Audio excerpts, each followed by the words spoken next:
Hello, YouTube. May the 4th be with you today. It is May 4th, 2020, and I'm doing a DVD Blu-ray update, toy update for you guys today. And, well, to celebrate this occasion, because, I'm not seeing anything on Disney Plus today, I'm going to show you some stuff that I got over the past couple of weeks at the dollar stores, because pretty much everything else was closed. Well, I got them at Dollar Tree and Dollar General and Family Dollar. So, yeah. Nothing in Best Buy or Target, not till this pandemic is over. So this one I got first. I don't think it's going to be that great, but I could watch it in July. Jingle All the Way too. I love the first one with Arnold. I watch it every Christmas. It makes me laugh. It's nostalgic for me. This one I haven't seen, but I heard it was awful. But hey, I could see it once and then donate it if anything. At least it's going to have a cute kid in it and a beautiful woman. And it's short. It's 93 minutes. So I'll get it done. Get her done later. And there was one scene that made me laugh. So when I saw a review for it. Now this one will probably be a lot better. This is a crime action thriller, I guess, and it has a pretty decent cast. Guns, girls, I wouldn't have it any other way, and gambling, starring Christian Slater, Dane Cook, Helena Matson, and Gary Oldman. And I've heard some decent things about this. It's no masterpiece, but it should be interesting to watch. It's only 90 minutes too, so these movies are not like gonna take an hour and 45 minutes or something like that. It's from 2011, not rated, and yeah, 90 minutes. No special features, which is kind of sucks, but I'm willing to give this a shot. I'm gonna watch this in probably June when this is over because I need to clear my mind after what's happened.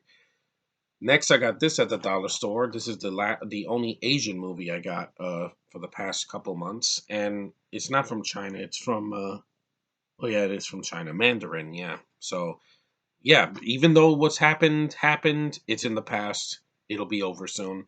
And I love their cinema. I watch it all. I watch Asian cinema all the time. Uh, every year, not every day, but most of the time.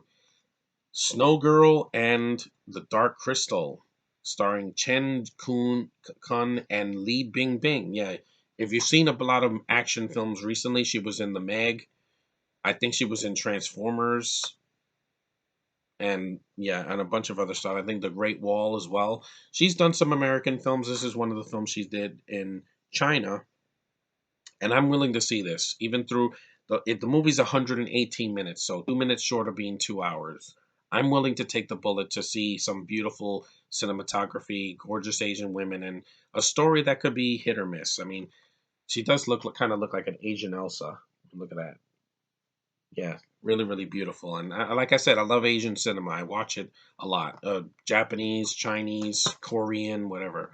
They fascinate me. So I'm willing to bite the bullet after what's happened because after last night, I can get through anything. So anyway, next is a triple feature, but I got rid of one of the films because I'm not gonna suffer through it. It's a Laugh Out Loud collection. This time with three movies from 2005, even though one I got rid of. Hitch, I threw it away. I'm not wasting my time. It's like almost 2 hours. I don't know why that movie is that long. Fun with Dick and Jane. My friend Levy saw or reviewed the movie. He said it was decent. I wanted to check it out in the summer. And the remake of Guess Who, which is a remake of Guess Who's Coming to Dinner with Sidney Poitier from the 1960s. I'm willing to give these films a shot. I mean, instead I put Nick and Nora's playlist instead because I like that movie. That actually was funny, and it's not a remake. So, but these, yeah, I got this for $5, so a good deal for at least two out of three of the films. Because Fun with Dick and Jane is only 90 minutes. A comedy does not need to be. Well, how long is Hitch? 2 hours, 118 minutes. It's way too long. There's probably like 20 minutes you can cut. And Guess Who is like an hour and 45. So we'll see. But I just think a comedy needs to be at least 90 to 95 minutes at the most. Once it passes the 140 minutes or like 100 minutes, it gets a little bit unbearable because I'm not going to laugh that much. You have to, cut the running time. If it's an action comedy, it depends. But if it's just a comedy, 90 minutes and I'm fine, guys. You don't need to rush. You don't need to freaking prolong the my suffering with how long the movie is. Because Beer Fest was almost 2 hours and I felt it. I was like, you could have snipped the whole first 15 minutes of it. Could have been snipped and edited out. Just don't make a movie too long and aimless. Just long for the sake of being long. Endgame was long, yes, but I was invested, and there was some dramatic moments and funny moments. In a comedy, if all you're gonna give me is just slapstick and subplots, then you have to trim it down. This 90 minutes is gonna be fine, and an hour and 45 I'll probably see it the first time, and then if I have to fast forward anything, I will, because I don't like wasting time, guys. Life's too short. Next, I have this is a biopic, I believe, starring Mario Von Peebles. Him from a bunch of stuff in the 80s. Has a massive cast of black people. And no, it's not woke. I don't want to hear, oh, if it has black people, it's woke. You're stupid, okay? People that say that are stupid. They have been leading films since the 1970s. And I'm fascinated by the women that they have. They have a lot of talent. They can sing. They're beautiful. They can act. This one is called Bad Ass. Yeah, kids don't watch this video because it's not for you. A lot of these movies aren't meant for you. This is a biopic drama. It's also pretty short, which is a good thing. It's like an hour and 48 minutes, but it's still under 2 hours. Most of these movies are, because 2 hours you better be worth every minute, because I don't want to sit there and be bored. Like some films that came out like in the past 5 years, you know what I mean? Because this is not a video bashing on that, because it's May the 4th be with you. I want to be a little bit more positive this year after what's happened. But yeah, this is the 10-year anniversary DVD. I saw it for $1 at Dollar Tree. I couldn't resist. So, and Mario Van Peebles is a good actor. Hopefully, this is like Black Dynamite. I really like that movie, but that was an action comedy. This is more of a drama. But and this one, yeah, this is a guilty pleasure. I saw this last year. I don't see why it's so horrible. I like the cast. I think it's fine for what it is. It's not the worst thing ever. I'd rather sit through this than 50 Shades of Grey. When the Bow Breaks. Yeah, it's a guilty pleasure, guys. I know this is not a great film, but Jess Sinclair is gorgeous. So is Regina Hall. She's aged very well. I like Morris Chestnut as an actor. It's not too long. I mean, it's what?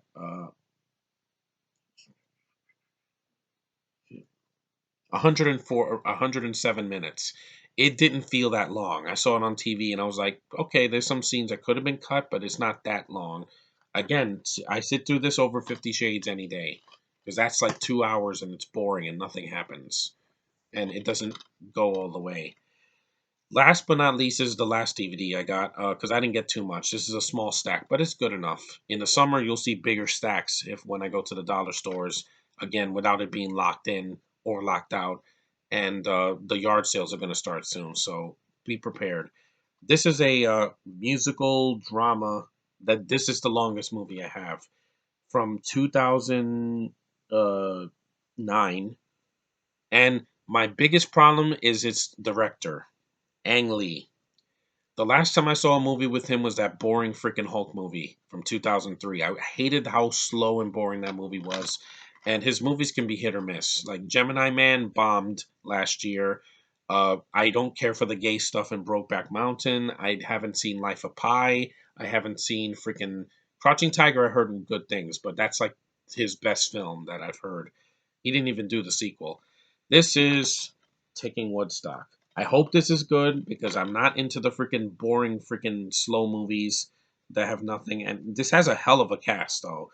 You have um Dan Fogler, you have Jonathan Groff, the voice of Kristoff in Frozen, Eugene Levy, Jeffrey Dean Morgan, and Emil Hirsch and Liev Schreiber. So a lot of really talented people. But if this movie's boring, it's gonna go right into the bag to be donated. So this better be interesting, Ang Lee. If you bore me to death with a 2 hour drama where that nothing happens, then yeah, I'm done with your films, because you just don't know what good pacing is. And now here's the piece de resistance. This is what I wanted to show you guys on May the 4th be with you, because this is what it's all about. This show, I really loved watching it on Disney Plus. It's the best thing to come out live action since the prequels. I love this character. This is the cutest thing I've ever seen. And no, it's not a porg because I'll never own that because I hate that movie Last Jedi so much. Da da da.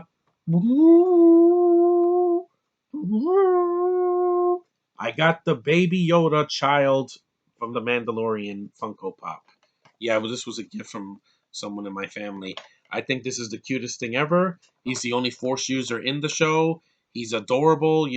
Mando protecting him. I got more vibes of shoot 'em up with that show than I ever got with the prequel, with the freaking rehash trilogy and the spin-offs. And I've seen both spin-offs, so I can say that with pride. This is the cutest character since the whatchamacallit, since the original Yoda, and it's just adorable. It's a great character, and I love having this toy.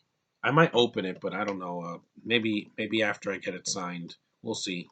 But this is a really cool toy, and I hope you guys get a one for yourself because it's the one of the best characters in the franchise. And yeah, it's a bobblehead, and it's going to be worth money someday. And Mandalorian, can't wait for season 2. That opened my eyes because I'm like, if you put effort into a Star Wars project and you don't have feminism and agendas and freaking Kathleen Kennedy, you'll be just fine. And this is living proof of it. Kathleen Kennedy wishes she made this thing because she didn't. Favreau and the writers created this thing, and it's cute and it's serviceable to the plot. It's not a stupid, oh, we're gonna sell a lot of toys. Yeah, because it's cute and it's appealing and genderless. We don't know what the Baby Yoda is, but it's cute, and I'm glad I got it. And I have a bunch of films to see for the rest of May and for the summer. So thanks for watching, guys. May the fourth be with you. I hope you show your stuff today of Star Wars, even if it's from the recent films. Hey, I got the best toy I can get. The only other toy I want to get is Mando, the Mandalorian, because he's got a freaking awesome voice. And it was a show that's worth it. 8 episodes, and it's better than 3 freaking sequel movies and freaking 2 spin-offs. And I can say that with pride. And being a fan of the originals and the prequels. So, because like I said, those were unplanned and they had no structure. This show has structure and it has atmosphere and it has characters I care about, whether no matter what's between their legs. So, anyway, guys, thanks for watching. Take care, and I have spoken.